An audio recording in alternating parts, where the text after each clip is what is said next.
बिस्मिल्लाहिर्रहमानिर्रहीम। Hello dear friends, उम्मीद करता हूँ कि सब खैरियत से होंगे। आज मैं आपके साथ फ़िश की एक ऐसी रेसिपी लेकर हाजिर हुआ हूँ जो कि आपने इससे पहले सिर्फ होटलों में ही खाई होगी, लेकिन हमारी इस वीडियो को देखने के बाद आप भी इस फिश को अपने घर में बआसानी बना सकेंगे। इसमें हमने थोड़ा सा अपना फार्मूला भी ऐड कर दिया है, जिससे ये और भी मजे की बनेगी, ऊपर से क्रिस्पी और अंदर से नरम और जूसी होगी। आप ये रेसिपी को एक बार जरूर ट्राई करिएगा और मुझे कमेंट्स में बताइएगा जरूर कि आपको ये फिश कैसी लगी। आइए मैं बनाऊंगा। सबसे पहले हमने इसके लिए 9 किलो शेरी फिश दी है, जो कि 12 बड़े पीस बनते हैं। मैं अपना चैनल दुबई में इस्तेमाल कर रहा हूँ और यहाँ पर ये फिश बहुत ही मशहूर है, जो कि यहाँ होटलों में भी आम इस्तेमाल होती है और उसका टेस्ट भी मुझे बहुत पसंद आया, इसलिए इसकी वीडियो आपके साथ शेयर कर रहा हूँ। इस फिश को हमने पहले सिरके और नमक से एक बार मैरिनेट कर दिया था और अब इसको मसाला लगाकर दोबारा मैरिनेट के लिए रखेंगे। सिरके और नमक से दोस्तों ये होता है कि मछली की जो स्मेल है वो खत्म हो जाती है। यहाँ हमने एक पैन लिया है और इसमें 5 टेबल स्पून धनिए के और 4 टेबल स्पून जीरे के डाले हैं और 7 ही टेबल स्पून इसमें अजवाइन का शामिल किया है। और अब इसको हम रोस्ट करेंगे। बहुत ज्यादा रोस्ट भी नहीं करना, बस थोड़ा सा डार्क ब्राउन कलर हो जाए तो इसको उतार लेना है और इससे टेस्ट बहुत अच्छा आएगा। और दूसरी तरफ हमने 20 जवे लहसुन के और 2 से 3 इंच का अदरक का टुकड़ा लिया है और इसे हम छोटे छोटे टुकड़ों में काट लेंगे ताकि इसे कूटने में आसानी हो। यहाँ हम ग्राइंडर मशीन का इस्तेमाल नहीं करेंगे, बल्कि जिसे पंजाबी में दोरी वटा बोलते हैं, हम इसमें ऐसे कूटेंगे। तो यहाँ हमारा धनिया और जीरा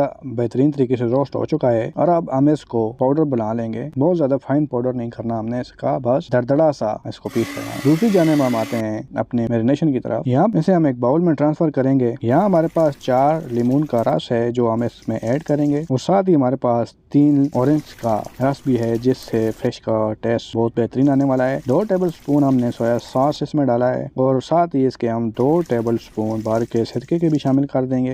अब हम इसको अच्छी तरह से मिक्स करेंगे और उसके बाद हमने जो पाउडर बनाया था धनिया और जीरे का वो इसमें शामिल करेंगे। ये तकरीबन हमने इसमें 5 टेबल स्पून के करीब डाले हैं। इसके बाद हम इसमें दूसरे स्पाइसेस शामिल करेंगे, वो है दड़ा मिर्च। दड़ा मिर्च इससे बहुत ही बेहतरीन फ्लेवर मिलेगा फिश को। इसके भी हम तकरीबन 4 टेबल स्पून भर के डालेंगे। आप अपने टेस्ट के हिसाब से कम या ज्यादा भी कर सकते हैं। मैं थोड़ा तीखा पसंद करता हूँ, इसलिए ज्यादा इस्तेमाल कर रहा हूँ। उसके बाद 2 टेबल स्पून गरम मसाला शामिल करेंगे, जिसमें थोड़ी सी हल्दी, थोड़ा चाट मसाला और थोड़ी देगी लाल मिर्च भी हमने शामिल की है।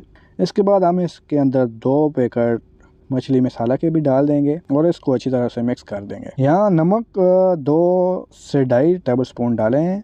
आप अपने टेस्ट के अकॉर्डिंग कम या ज़्यादा भी कर सकते हैं। 2 टेबल स्पून हमने इसमें चिली सॉस शामिल किया है। ये ऑप्शनल है, अगर आप चाहें तो इसे स्किप भी कर सकते हैं। और अब हम इसको अच्छी तरह से मिक्स कर देंगे। अच्छी तरह मिक्स हो चुकी है। अब हम इसमें शामिल करेंगे 4 टेबल स्पून भर के दही के। दही से ये होगा कि फिश का जो सख्तपन होता है वो नहीं रहेगा और ये बिल्कुल सॉफ्ट तरीके से तैयार होकर हमारे सामने आएगी। मसाला अच्छी तरह मिक्स हो चुका है। ये देखें हमारे पास शेरी फिश है, ये बड़े बड़े पीस हैं साहब, और इसको हमने गहरे काट लगा दिए हैं ताकि मसाला अंदर तक चला जाए। अब हम इस पे अप्लाई करेंगे अपना मैरिनेशन मसाला और इसके कट्स में अच्छी तरह से हम इसको फिल कर देंगे ताकि कोई भी जगह खाली ना रहे। दूसरी तरफ भी हम सेम इसी तरह इसको ऐड करेंगे और इसके कट्स में मसाला भर देंगे खूब अच्छी तरह से और इसके पेट के अंदर भी हम अच्छी तरह मसाला लगा देंगे। मसाले से हमने इसको बिल्कुल कोट कर देना है कि कोई भी ऐसा इसका खाली नज़र ना आए। हम यहाँ पर पूरी फिश इस्तेमाल कर रहे हैं, ना ही हमने इसका सर उतारा है ना ही दुम, तो ये